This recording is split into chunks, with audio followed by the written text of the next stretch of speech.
Sunday suit, eyes on fire.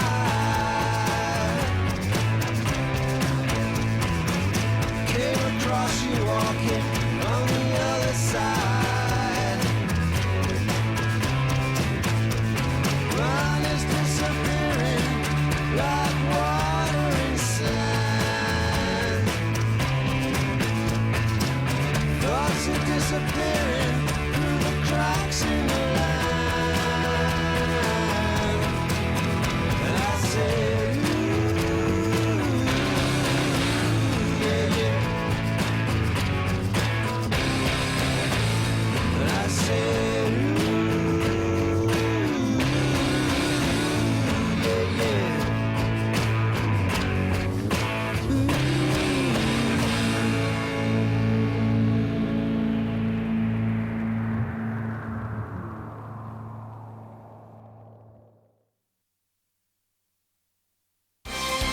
Sparkling 25. The ATV 2013 Miss Asia pageant is about to start. Ladies, come and show your beauty to the world. The ATV 2013 Miss Asia pageant is now open for your application online. The building's energy efficiency ordinance came into full operation on September 21st, 2012. Building services installation in existing buildings undergoing major retrofitting works and in new buildings should comply with the energy code. Commercial buildings should undergo energy audits once every 10 years. Developers, owners or tenants should engage professionals to obtain the relevant certificates. Enhance building energy efficiency to cut costs, save energy and go green. He spent a lifetime eating the finest food of the world. For the first time ever, he will eat at an ordinary home. Pleasing him is tough. It might be a disaster. But it could also become a dining star. Michael Winner's Dining Stars, Thursday night at 10:05.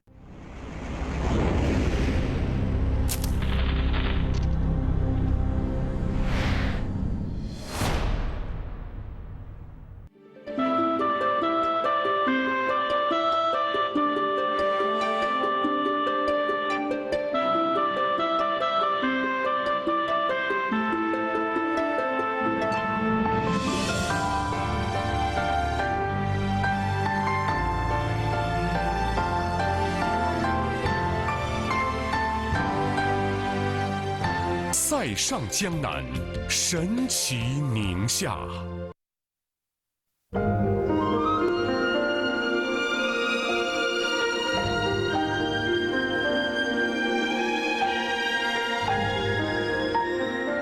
诚意燕赵，胜尽河北。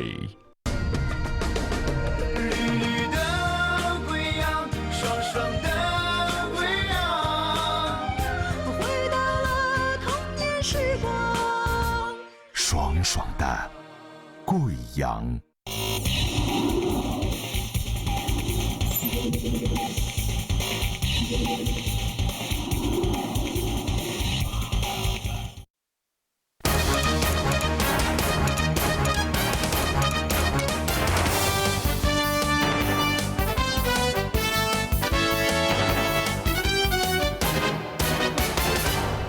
Good evening, you're watching the main news on ATV. I'm Belinda Lloyd. And I'm Edna. Here are tonight's top stories. CY Leung says government will follow existing laws and policies to deal with CIA whistleblower hiding in Hong Kong. Civil service unions plan to seek arbitration to settle pay dispute as they start to lose public sympathy. Uneasy calm in Turkey after police clear out park being used as base by anti-government protesters. Chief Executive Leung Chun-ying says his government will handle the case of CIA whistleblower Edward Snowden according to existing laws and policies, but is refusing to elaborate. The man who blew the lid on a massive spying program by the US government appears to be gearing up for a legal battle against extradition from Hong Kong. But human rights activists are warning that he is not safe here. The whereabouts of whistleblower Edward Snowden remains a mystery. The former CIA employee became America's most wanted man after leaking top-secret documents about the U.S. National Security Agency's spying program to The Guardian newspaper. He chose Hong Kong as the place from which to reveal his identity as the source of The Guardian's stories on PRISM, the NSA's covert operation which spied on millions of people by tracking their phone calls and their online movements.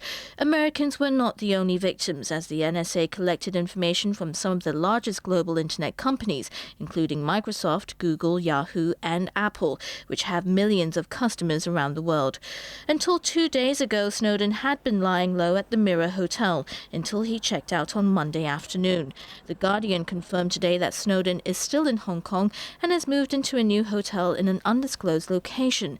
But Human Rights Watch is warning the 29-year-old whistleblower that he is not safe here. That warning came from one of the NGO's directors, Peter Buchert, the man who discovered faxes in 2011 indicating that the Hong Kong government had cooperated with the CIA in secretly rendering Sami al-Sadi, a vocal opponent of former Libyan dictator Muammar Gaddafi. Those documents showed that Hong Kong helped the CIA and Britain's MI6 illegally detain Sadi, his wife and 4 children at Cheplakok Airport for 2 weeks and forced them to board a plane back to Libya in 2004, where he was later jailed and tortured. On that basis, Buchert says there's no reason to believe that Snowden would not be extradited from Hong Kong to the US.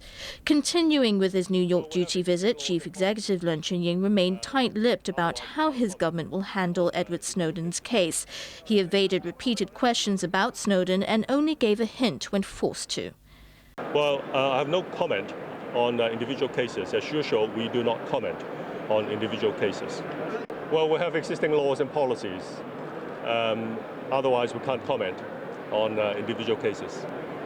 So far, there's been no indication of any moves by local law enforcement authorities to approach or question Snowden, but the whistleblower may be preparing for a legal fight against the US, laying criminal charges against him.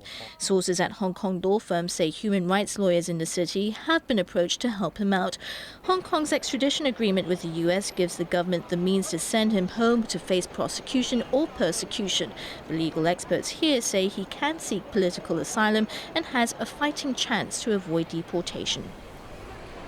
U.S. lawmakers are calling for Edward Snowden's blood as their government prepares to press criminal charges against him. But the federal government is also facing legal action from those who are outraged by the extent of the spying program exposed by Snowden.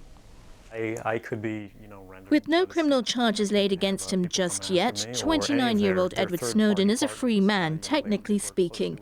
But that could change soon for the American whistleblower, now that the U.S. Department of Justice is in the process of pressing criminal charges against him. That would lead to extradition proceedings to bring him back to the U.S. for trial. An unnamed official told the New York Times there is no hesitation in charging Snowden. While Washington prepares to prosecute Snowden, the American Civil Liberties Union has filed a lawsuit against the federal government, demanding it end the NSA's PRISM surveillance program and purge all the records it has collected. They're sweeping up, or they're tracking literally every call made in this country, and the Constitution simply doesn't allow the government to do that. If it has a reason to suspect a particular American of wrongdoing, then the government should target that American for investigation or surveillance, but they shouldn't indiscriminately sweep up the calls of millions of innocent Americans. Intelligence and FBI officials have sought to convince U.S. lawmakers behind closed doors that their collection of phone records and internet usage data is necessary for protecting Americans. Some Republicans and Democrats in Congress have noted a lack of oversight of government surveillance programs and urged U.S. President Barack Obama to lift the veil of secrecy. But Republican House Speaker John Boehner called Snowden a traitor whose actions amounted to a giant violation of the law. The whistleblower's employer, defense contractor Booz Allen Hamilton, has sacked him for violations of the firm's code of ethics. Although the nation seems divided over whether Snowden is a hero or a villain, Russia seems to be welcoming him with open arms and has offered to consider his asylum request. Turning to other news, civil service staff unions are planning to join together to seek arbitration to settle their pay dispute with the government. But they're starting to lose sympathy from the public, as many feel they're largely overpaid and pampered while life in the private sector is much tougher. Civil service staff unions are locking horns with the government over the latest pay increases they're being offered.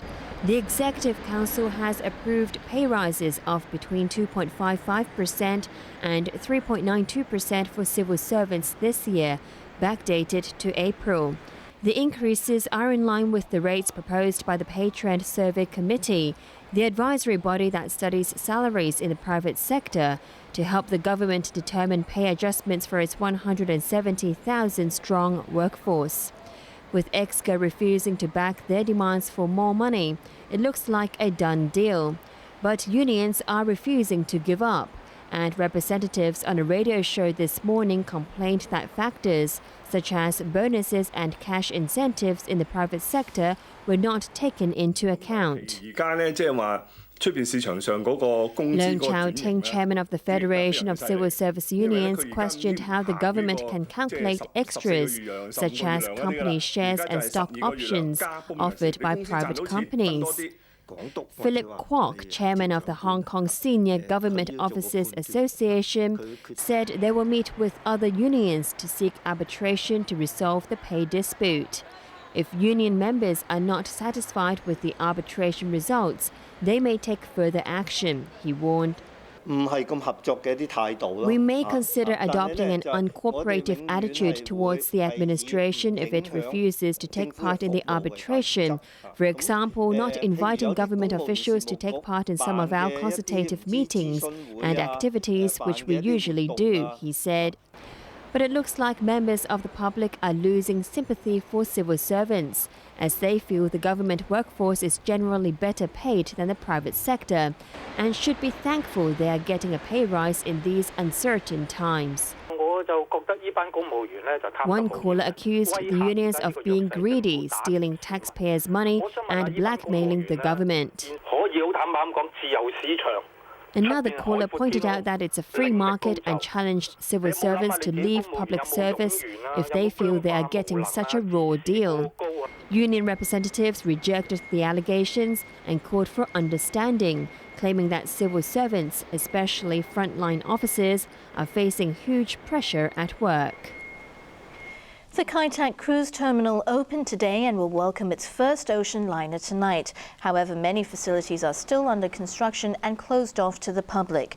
The terminal is expected to be fully operational this autumn, but nearby shops and restaurants are already hoping